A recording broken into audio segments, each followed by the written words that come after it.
ဒီသုံးလုံးတွေကျွန်တော်စကားပြောတဲ့အထက်မှာထည့်ပြီးတော့သုံးလိုက်မယ်ဆိုရင်စကားပြောရတာလည်းအရင်က smooth ဖြစ်သွားတယ် native speaker အတိုင်းဖြစ်သွားတယ် in short လိုရင်းပြောရရင်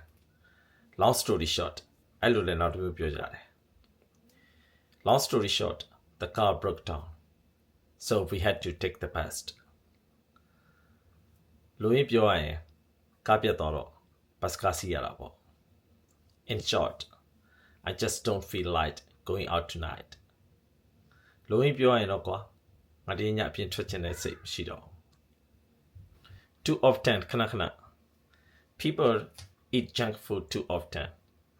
instead of cooking at home အိမ်မှာချက်စားမယ်စားလူတွေက junk food တွေပဲခဏခဏစားကြတယ် he's late to work too often and his boss is getting frustrated သူအလုပ်ကိုခဏခဏနောက်ကျတယ်ဒါမှမဟုတ်သူတည်းကစိတ်ပြက်နေပြီ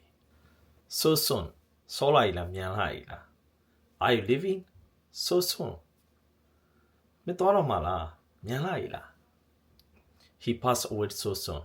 it's heartbreaking အော်သူဆုံးလားစောလိုက်လားဒါစိတ်မကောင်းစရာပါပဲ in short too often